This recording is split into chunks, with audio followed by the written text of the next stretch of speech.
All right, today we'll talk about electromagnetic waves.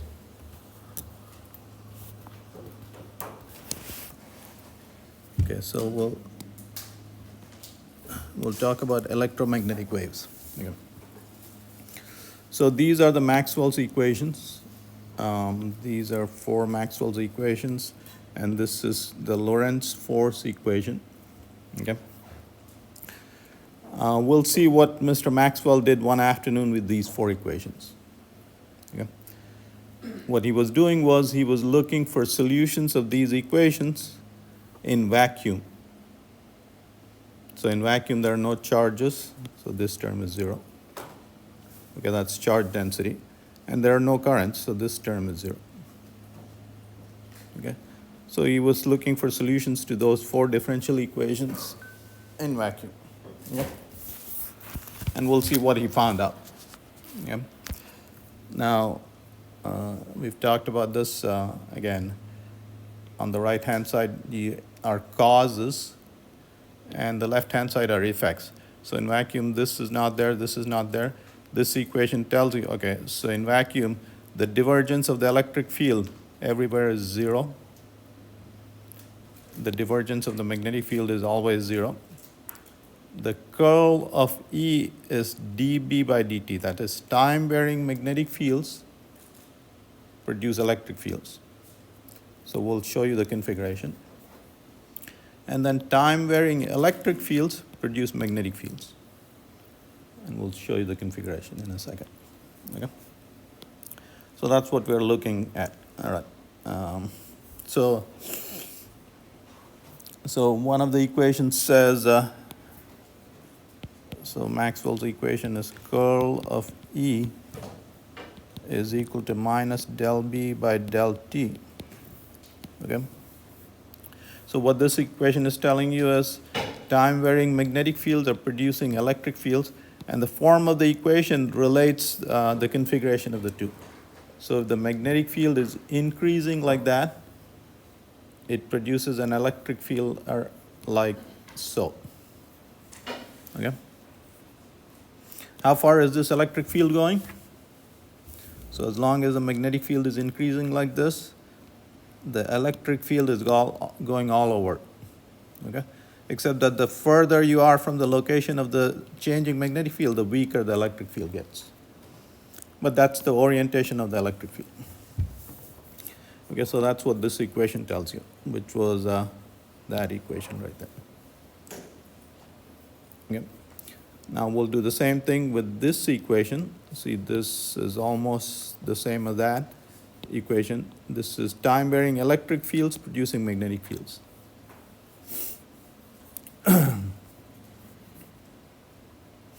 Okay, so time-varying electric fields. So that equation was curl of B equal to mu naught epsilon naught delta E by delta T.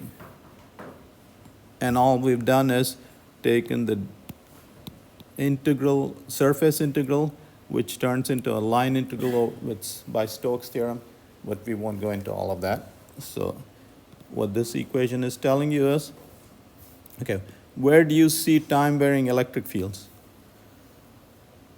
Yeah, what this is showing you is the following. So here's a battery, here's a, what is this fellow? Capacitor. A capacitor.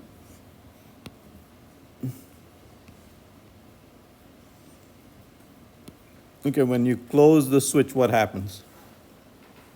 Capacitor charges. Yes, so charges flow in, capacitor charges, and as the charge builds up, this becomes negatively charged, this becomes positively charged.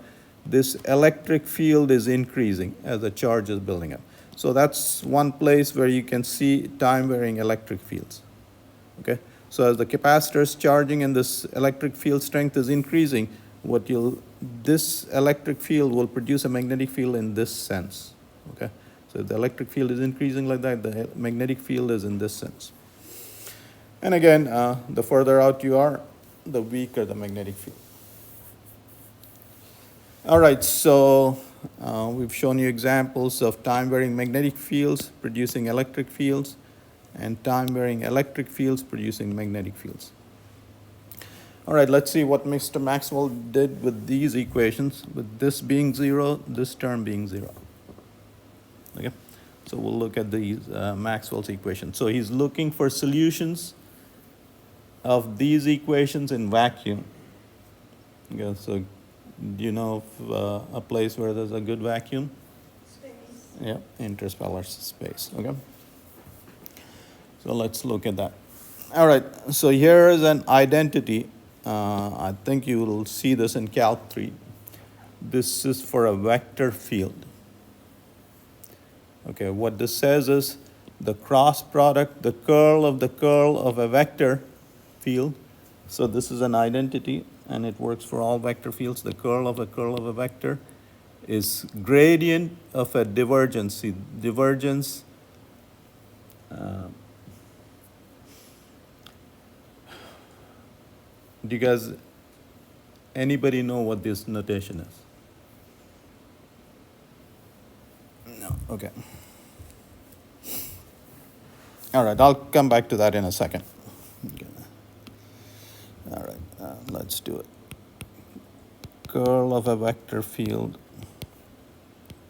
is the x component is ay del z minus del az del y, plus the y component is del az del x minus plus the z component is ax del 1.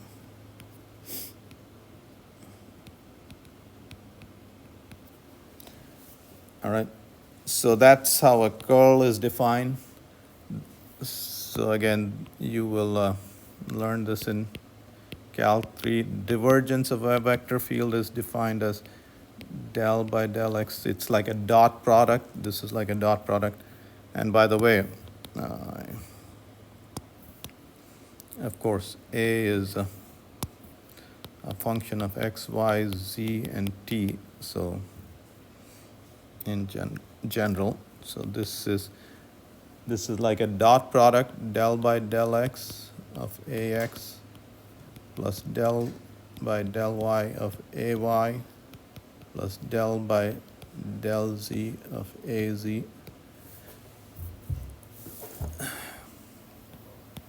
The gradient of a scalar field, see, divergence of a vector field, this is a scalar. And so here is the gradient of a scalar field.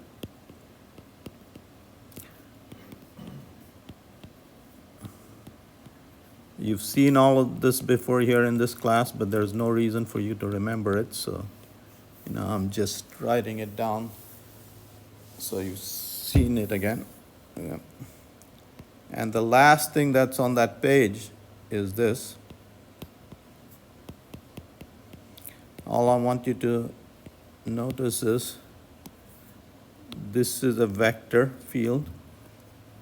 Curl is a vector field. This is a scalar field.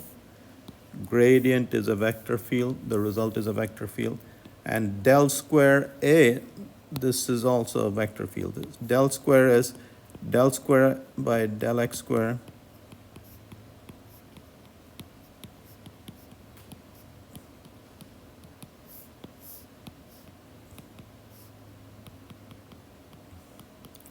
again, there's no reason for you to remember it. Once, if you get to a point where you're using it all the time, then you'll remember it. Okay, so this was the last thing that you saw there. All right, what we're going to do is we're going to figure out what Maxwell was doing one afternoon. Okay? So here's a vector identity. You know what a curl means, and then you can take a curl of this vector. And what this identity says is it's equal to gradient of a divergence. This is a scalar field. Gradient of that is a vector. and minus del square A, that's a vector as well. Okay? Okay, so this vector is this vector minus that vector. All right. Now we're going to apply this to the electric field and the magnetic field. All right, so curl of E, we're going to take the curl of that. Curl of E, so if you apply that to there, that's equal to curl of minus del B by del T.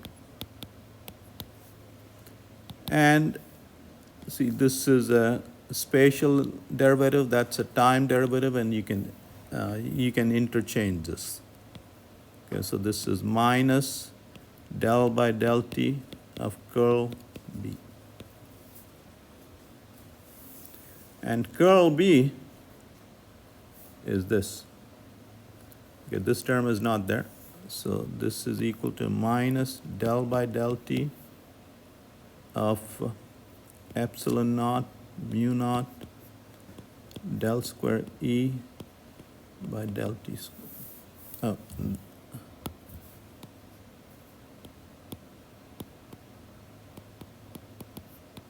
So this is minus epsilon naught mu naught del square E by del T square. This guy on the left hand side is gradient of divergence of E minus del square E.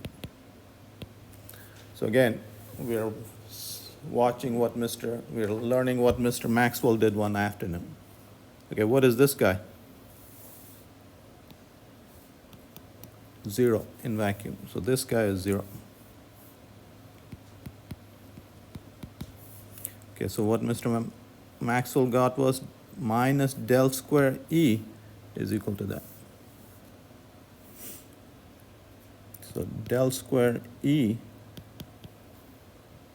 was equal to mu naught epsilon naught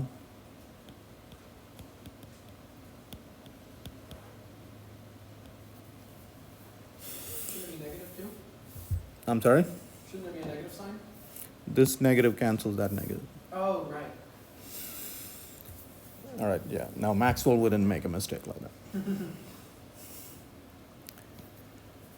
All right, this is called a wave equation. See, this is a spatial derivative. This is del square x. I'll write it down. Del x square plus del square del y square.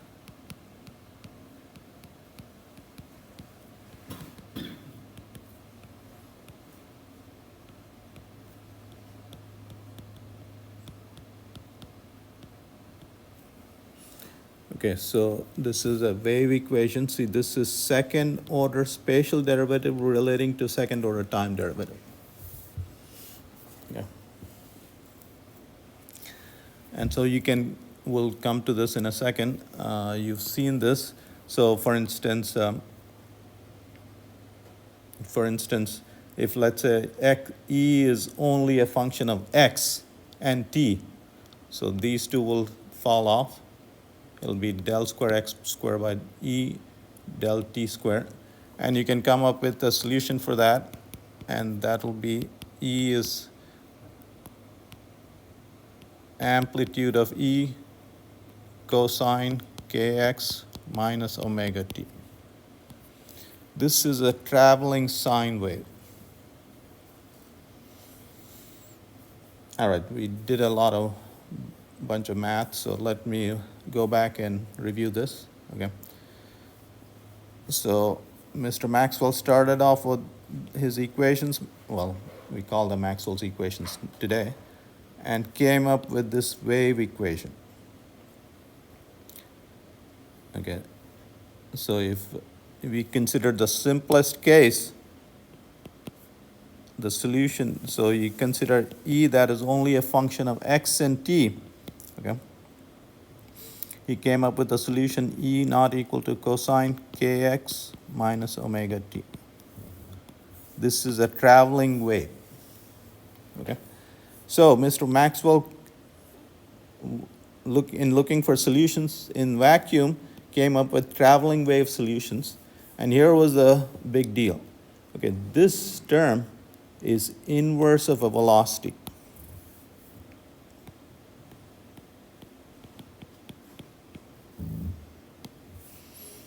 Okay, and he calculated that value, and what he got was the speed of light. So that afternoon is when we realized that light were electromagnetic waves. So it was momentous. Yeah, just looking at these equations. Okay, that's when we realized light was a.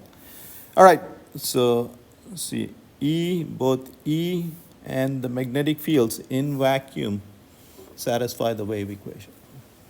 Okay. And of course, like I said, Maxwell was pretty good, so he looked for the simplest solutions. So he looked for solutions where E and B were only functions of x and t, and these were the solutions he came up with. Okay, well, these are the wave equations, and here are the solutions. Okay. Yeah. What he found was, again, so there is this equation, del B by del T. Okay, so if this is in the J direction, this has to be in the K direction. Okay, and B max and E max are related like so.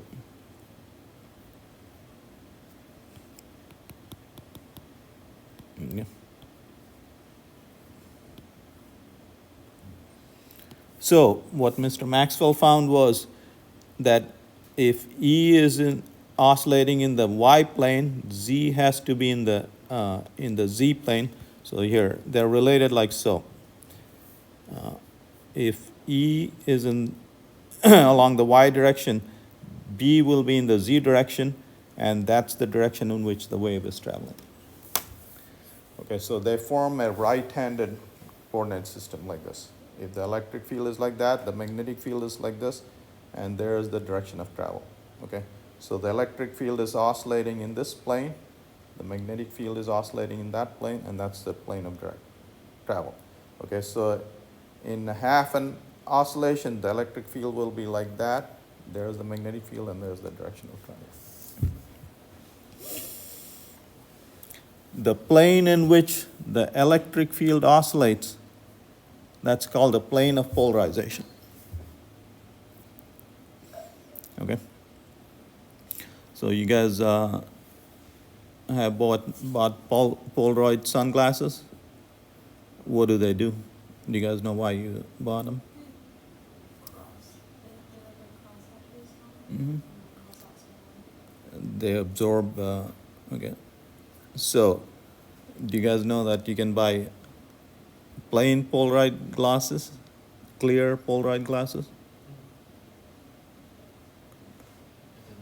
Okay, now you know. Okay, so why would you buy something like that?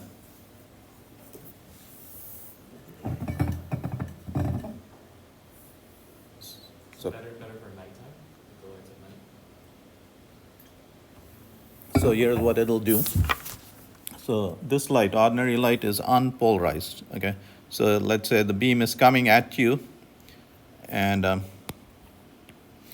it's made of. So the beam is coming. This beam is coming at you. It contains all polarizations. Okay, and the beam is coming at you.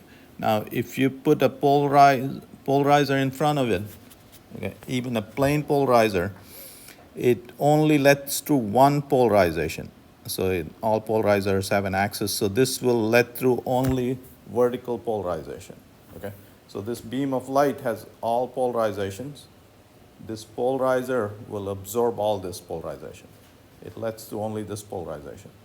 So a beam of intensity I naught going through a polarizer, the outcoming beam is half as intense, even through a clear glass. Okay. And somebody said that at night it helps, okay, or Nolan said at night. So at night when you have traffic lights, the reflected polarization is mostly horizontal, okay? It's predominantly horizontal. So this polarization will cut off all glare. So that's what they're good for, okay? Here's an interesting fact. So when you live in Florida, the polarizers they sell you, okay, the polarizer you want to use is it led through this polarization, okay?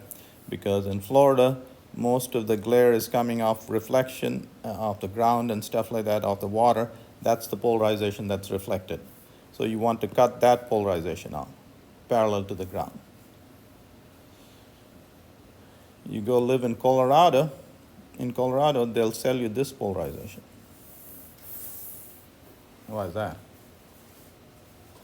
It's reflecting onto the mountains. Very good. All right. All right. So you saw that Mr. Maxwell started off with his equations, and in vacuum, he came up with these traveling wave solutions. These were electromagnetic waves, and he realized that these waves travel at this speed, mu naught epsilon naught, okay, where v turned out to be equal to the speed of light. And that's when we realized that light were electromagnetic waves. Of course, you've seen this equation before. K is the wave number, okay? It's related to the wavelength of light. Omega is the angular frequency, and it's related to the frequency of light. Okay, so now these are called plane waves. So we'll study the properties of these plane waves now. Okay, so let's look at so here was, okay, so we were looking for solutions that depended on only x and t. And this is a plane wave electromagnetic wave, so plane electromagnetic waves. So we have the electric field oscillating in the y direction, the magnetic field oscillating in the z direction, and the wave travels along the x-axis. Okay, so what Mr. Maxwell showed us that at any location, the strength of the electric field and the magnetic field are related. Okay, and at any location, the strength of the electric field to the magnetic field in a plane wave is equal to c. Okay, the speed of light.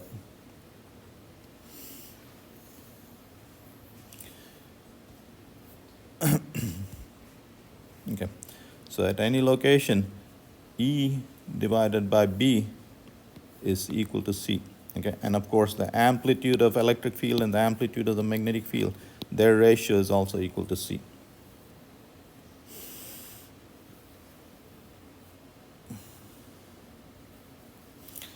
All right, so when Maxwell predicted the existence of traveling electromagnetic waves, of course you had to go test it. Okay.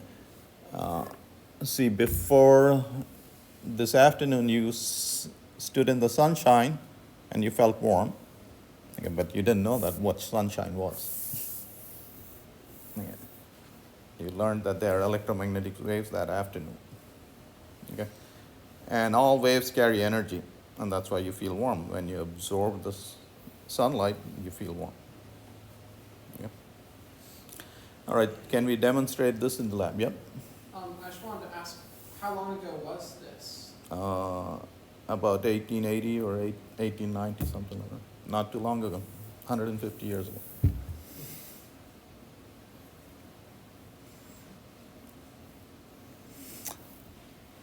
But you know, you've seen pictures of the interior of the Earth. That's only 50 years old. Yeah. So, yeah. All right, so we saw that all waves carry energy, and so we wanted to, as soon as Maxwell said, okay, hey, electromagnetic light or electromagnetic waves and electromagnetic waves carry energy, so we had to demonstrate that, okay? Okay, light is electromagnetic. There are all kinds of electromagnetic waves. All right, so here's a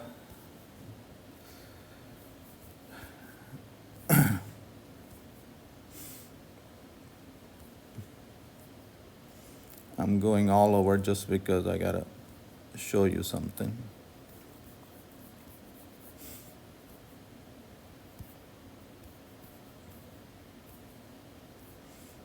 I can't find that statement now. Okay.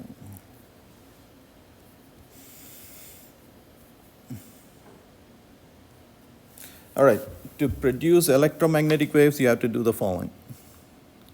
Okay, to produce electromagnetic waves, you grab hold of a charge and you make it accelerate.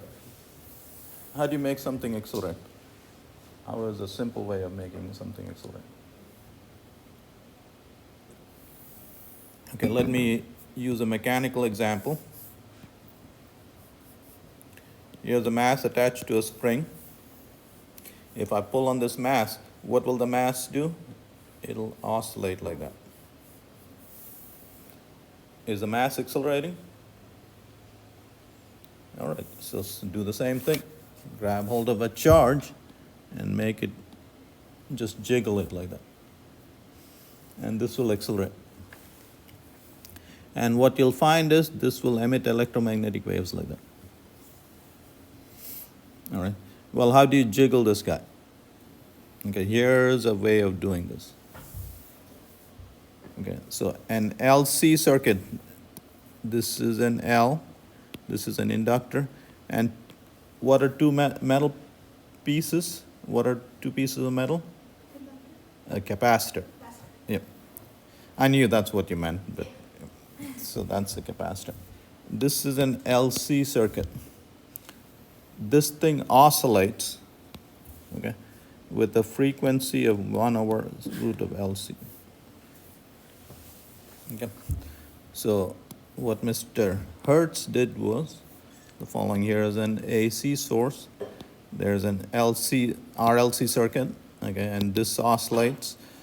It has a natural frequency relay altered by this slightly from R, okay, because of R. Anyway, so this will oscillate. So as long as this frequency matches the oscillation frequency of this, it can pump a lot of energy into this guy. This is coupled to that, and this is making the charge go positive, negative, negative, positive. It's making charge oscillate. Okay, and that'll emit electromagnetic waves.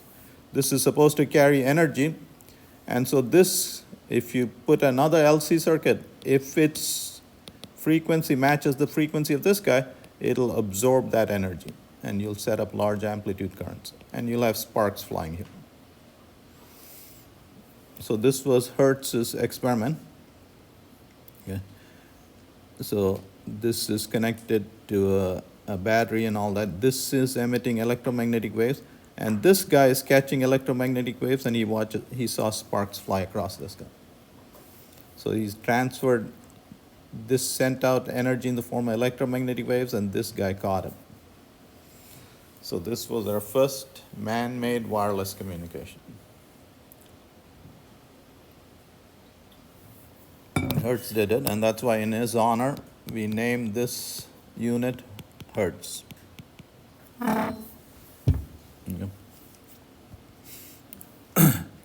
All right, so now let's look at the properties of this plane electromagnetic waves, okay? So again, they're called plane electromagnetic waves because the electric field is oscillating in a plane, and so is a magnetic field oscillating in a plane. Okay? This is called the plane of polarization, and that's the direction of travel. Okay, and if you use your right hand, your thumb is in the direction of the electric field, your index finger in the direction of the magnetic field, and the middle finger points in the direction of travel. Okay? Okay, so for a plane wave, the electric field is oscillating like that, magnetic field is oscillating like that, and that's the direction of travel.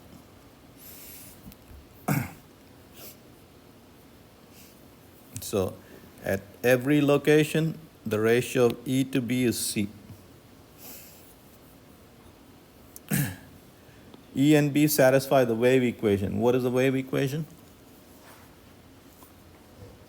Amplitude times cosine. This is the wave equation. Del square by del x square equal to 1 over c squared del square by del t square. Okay, this is the simple wave equation, one-dimensional wave equation. The wave equation, the second, so here's the neat thing about all these equations. Here is the spatial variation of this quantity is related to the time variation of that quantity. Second order partial spatial derivative with respect to the spatial coordinate is related to second order partial derivative with respect to time. Okay, that's the wave equation. Electromagnetic waves travel in vacuum at that speed.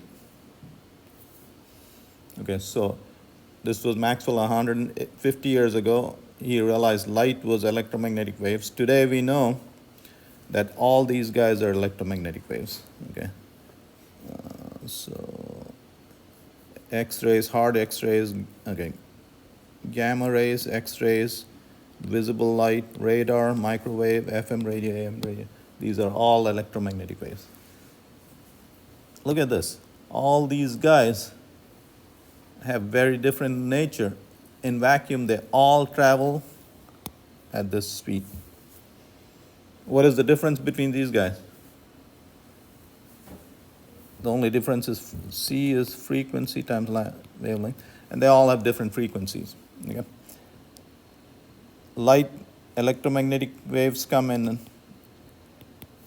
packets called photons, and the energy of each photon is that frequency times Planck's constant. So when an atom emits light, it emits one photon at a time. Okay. All right, so higher the frequency, greater the energy of the photon. Okay, so you see here the frequency. These guys have higher energy than so these guys and so on. Okay, so that's why X-rays and gamma rays can, when they get absorbed by your DNA molecules, it can cause mutations and stuff like that. Okay, they can break up stuff when they dump a lot of energy.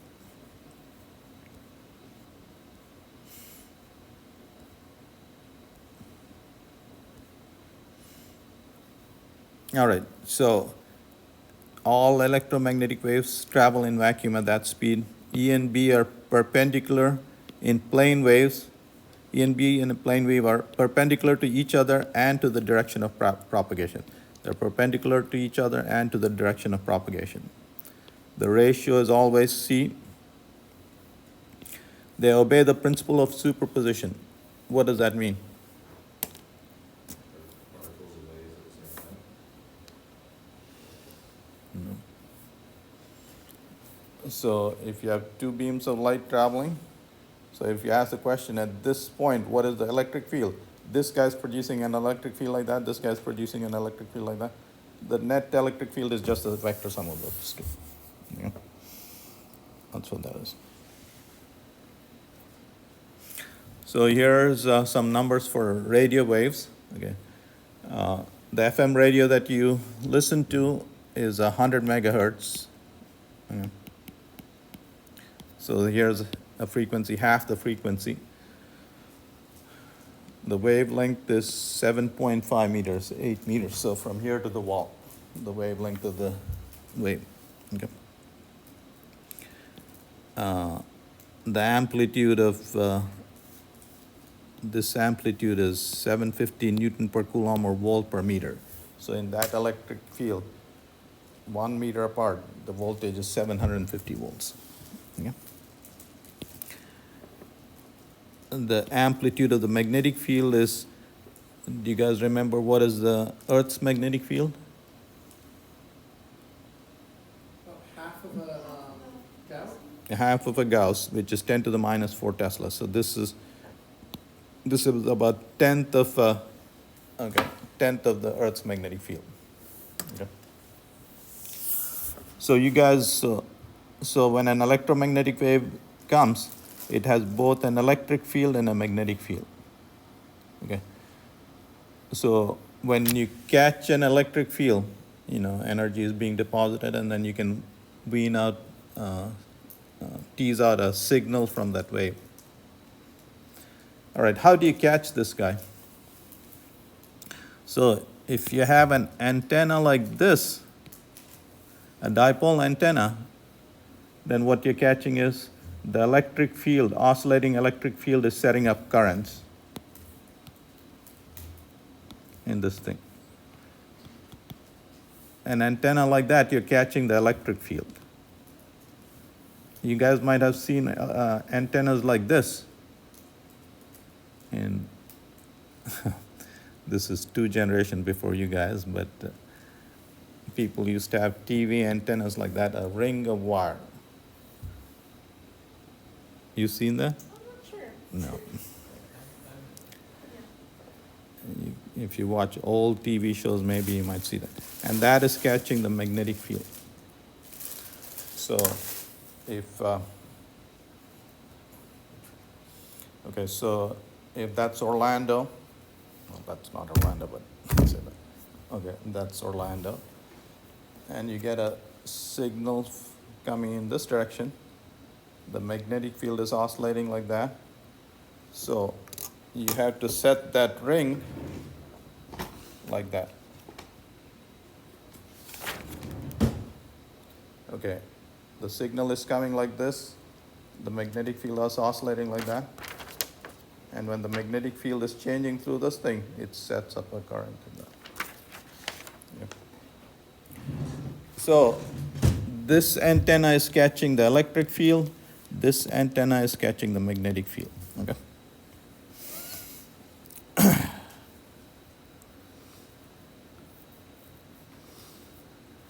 All right. What do waves carry? Energy? Energy. All waves carry energy. Okay. So if you have a beam of light going through, you ask the question, how much energy is passing per second?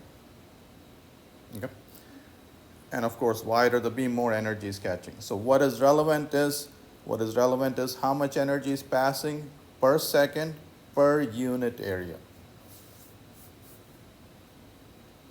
And that is called the intensity. Intensity is named after Mr. Poynting. This is called the Poynting vector, denoted by S. Okay. It's mu naught times E cross B. Okay. That's the amount of energy passing in a beam per unit area per second. Okay. Energy per unit area per second. Okay. Joules per meter square per second. Okay. This is the electric field and this is the magnetic field. The instantaneous electric field and magnetic field, they're oscillating. Okay.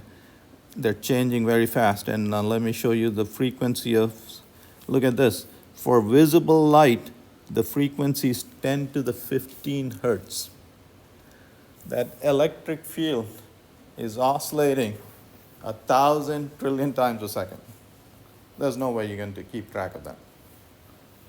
So what are you interested in? The average energy passing. Okay. You're mostly interested in the average intensity. All right, so you'll just take the time average of this. Okay. And the average intensity is E max, B max divided by 2 mu naught over mu naught. Okay.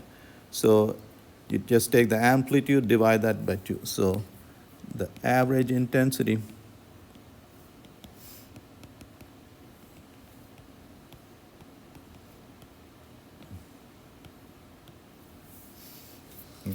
so you want to remember that expression.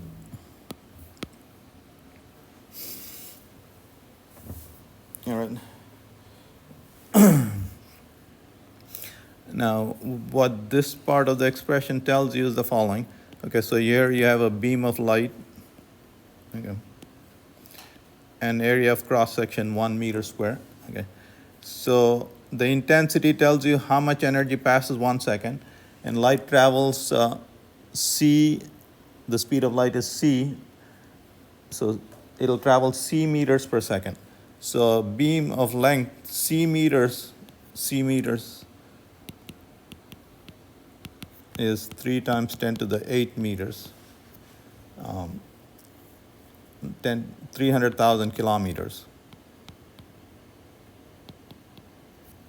300,000 kilometers, let's say. It's roughly 10 times the circumference of the Earth.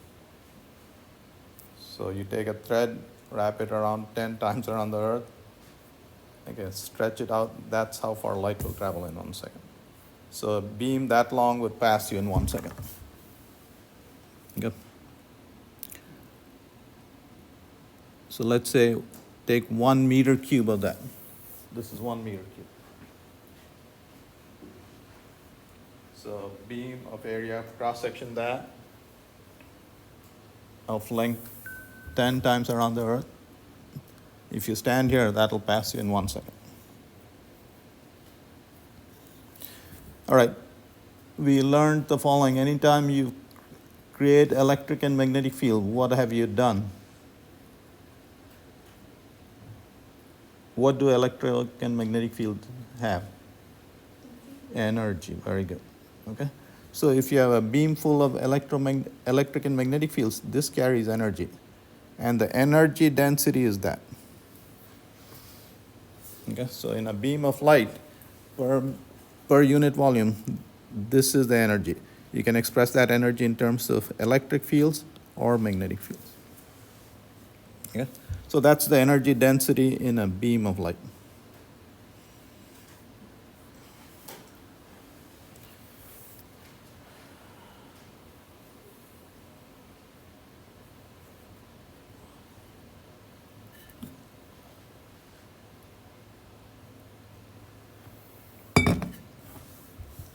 Okay, today we know that when you have a beam of light, it's really a stream of photons.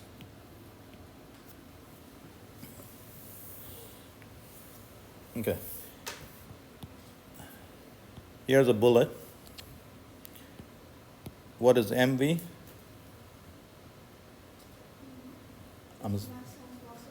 Yeah, what is? It's momentum. Very good. It's momentum. Okay. Bullet has momentum. This is a vector. And it has, what is this guy? Kinetic energy. Kinetic energy. Okay. Anything that has energy has momentum. Anything that has energy has momentum. This guy has energy. What is its energy? HF. Okay, I'm mentioning things that we've learned over several years. So I'm not mentioning things that happened chronologically. Okay, so this is something Einstein realized. Okay, that's the energy of the photon.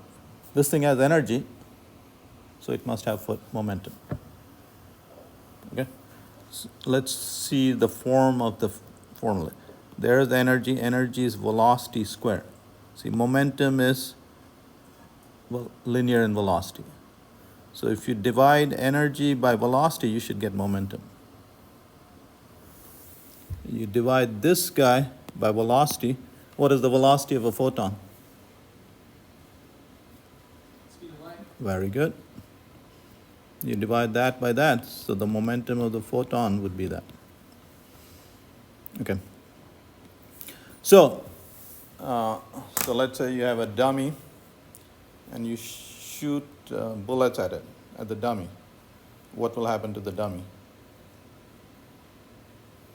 The dummy will fly just like that.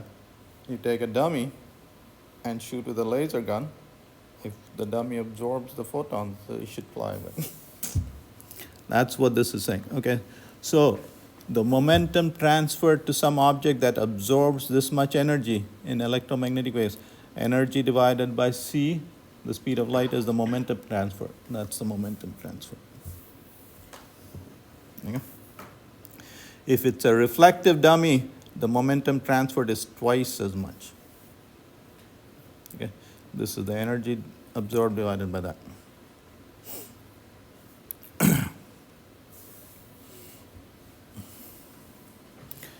Okay, now we'll calculate the pressure. So what we're saying is, okay, so if you shine a beam of light on a surface, and if the beam of light is absorbed, you've transferred momentum and you applied a force. And the pressure exerted on that surface is the force applied divided by the area. Okay, what is force? Mr. Newton tells you force is rate of transfer of momentum to the object. Okay, so force is dP by dt divided by area. Okay, what is dP? Momentum transferred is momentum is energy divided by c. So it's dP by dt is du by dt divided by c. Okay, this rate of energy transported divided by area is the intensity, is the Poynting vector. Okay, so Poynting vector divided by c gives you the pressure exerted by light. Since C is a really large number, most of the time it's going to be a very small amount of pressure. That's right. So the pressure exerted on this roof by sunlight is roughly the same pressure that would be exerted by one of your hair. I guess so. You throw one of your hair on the roof, the weight of that divided by. Okay. So what the heck will we do with that?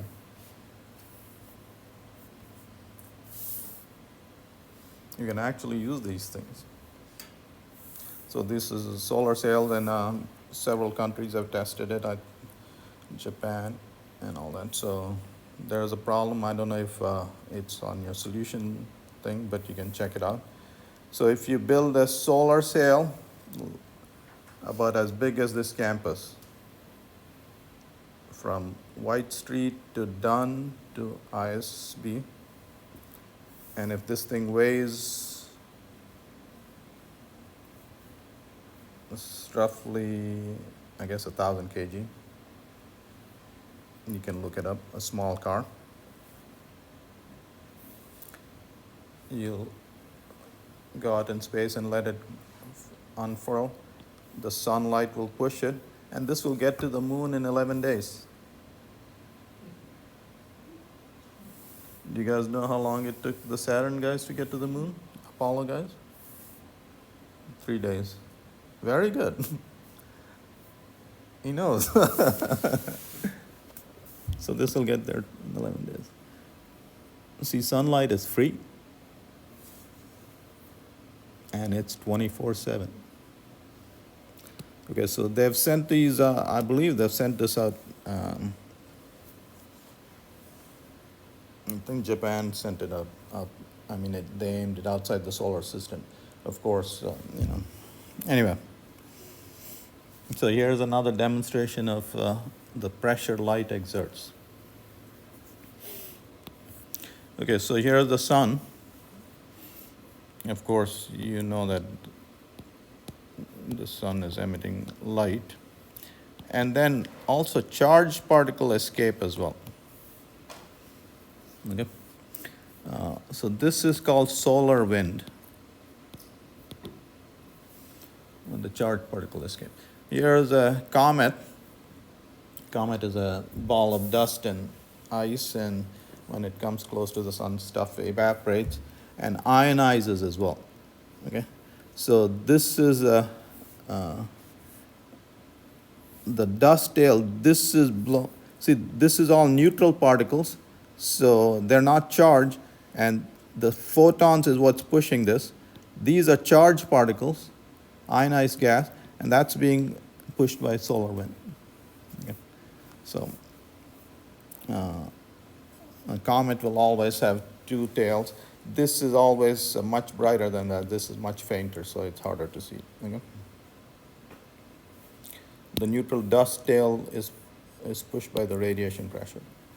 The ionized gas tail is being repelled by the interaction of the solar wind, which consists of charged particles.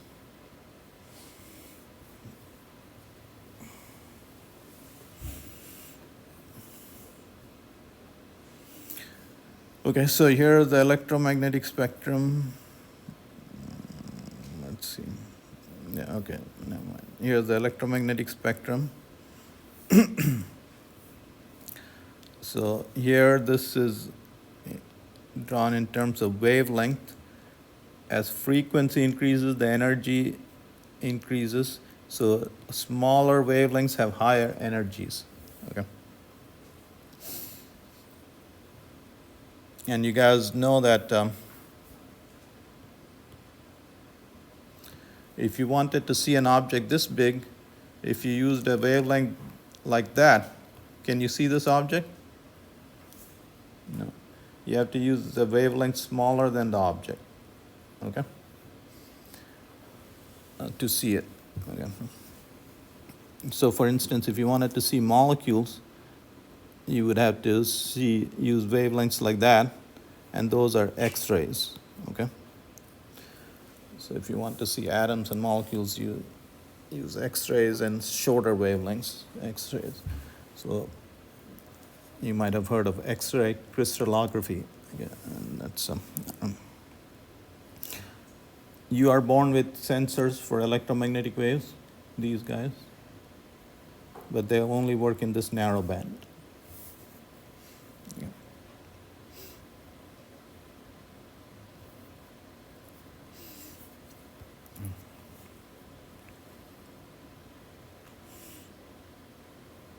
Okay. What this is showing you is at these temperatures, okay, all objects emit electromagnetic waves. So,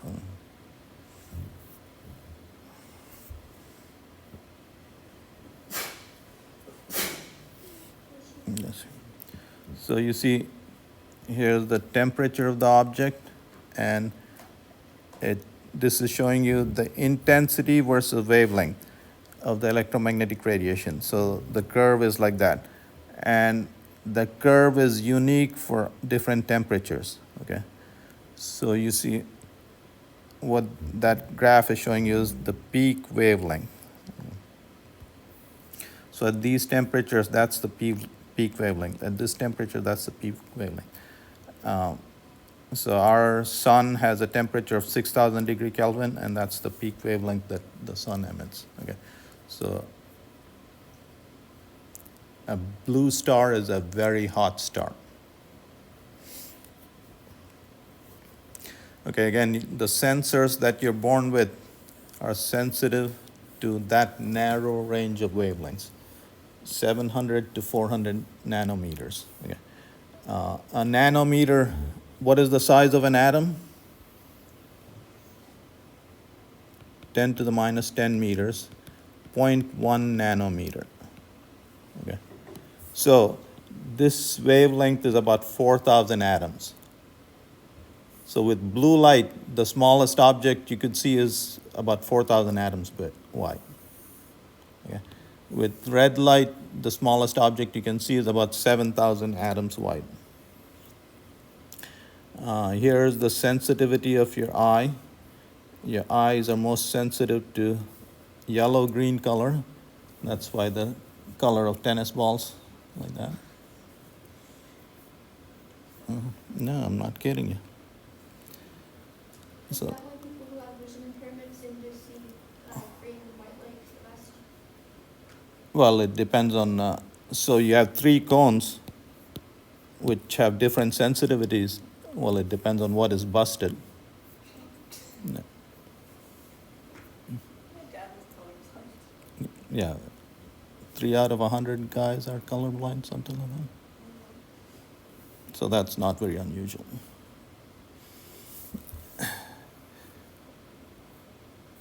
We can distinguish about 7 million shades. Okay, this thing, that thing can render about 16 million shades. You overpaid. You know. You got gypped. Butterflies.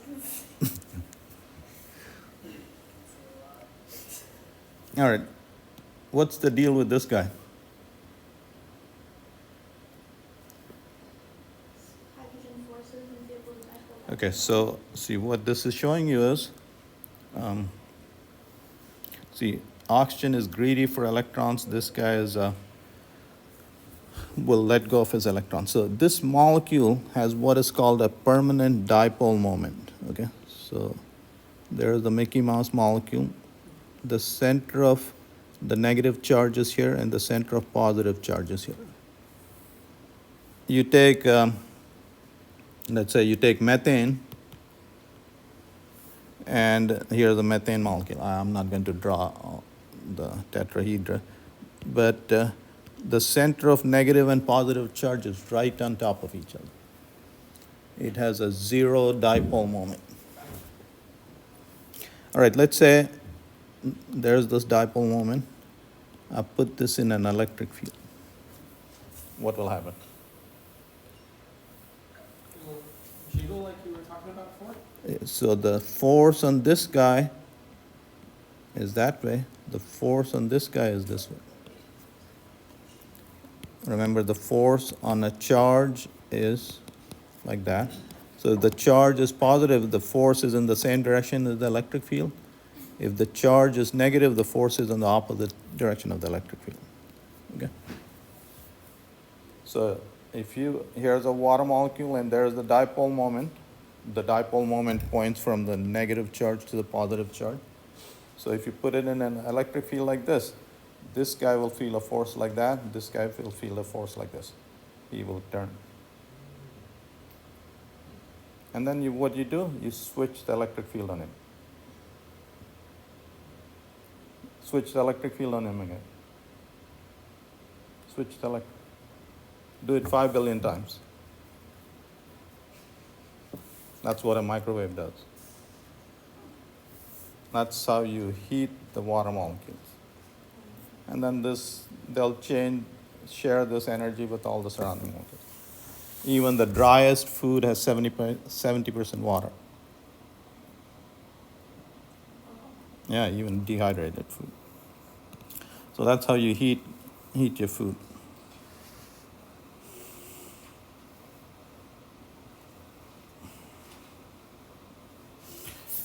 All right, so nowadays we can't live without wireless communication. Yeah. So like I said, this LC oscillator is the most common circuit in the world today. So here is an RLC circuit. You're making this circuit oscillate, and this is essentially a transformer. This is coupled to that guy, and here you're making a charge oscillate. Anytime a charge oscillates or accelerates, electromagnetic waves are produced by accelerating charges. Anytime a charge accelerates, it emits electromagnetic radiation. Okay, so this is what all those radio stations are doing. So a station whose frequency is 105 megahertz, that's the frequency at which this charge is oscillating. Okay? It's emitting electromagnetic waves. Okay? And that frequency, that's the frequency at which this oscillates, that's the frequency of the electromagnetic waves. Okay? A dipole antenna is made of two rods connected to an oscillating source. So the electric fields are, the magnetic field lines are concentric circles around the antenna. Okay, so if this is the antenna, here is the dipole antenna, the magnetic fields are like that and the electric fields are parallel like this. Okay. So you're getting signals from Orlando, so if you have electric fields are like this, magnetic fields are perpendicular like that. And if you want an antenna to catch the magnetic field, you have a ring like this, and if you want to catch the electric field, you stick a wire like that. Of course, so you don't use the ring too often, because if you use a dipole antenna, you can go anywhere and you can catch signal from everything. Okay. This just shows you the intensity from the dipole antenna. It's most intense in this direction, perpendicular to the dipole. So for instance, if you were right above a radio station, if you hovered around a radio station, you get no signal.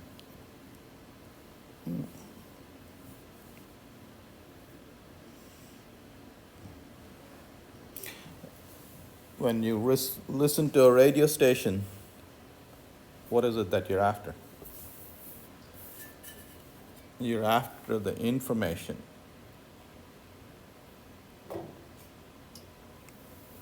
Okay, so all these stations, what they have is a carrier signal, a carrier frequency, and the information on top of that.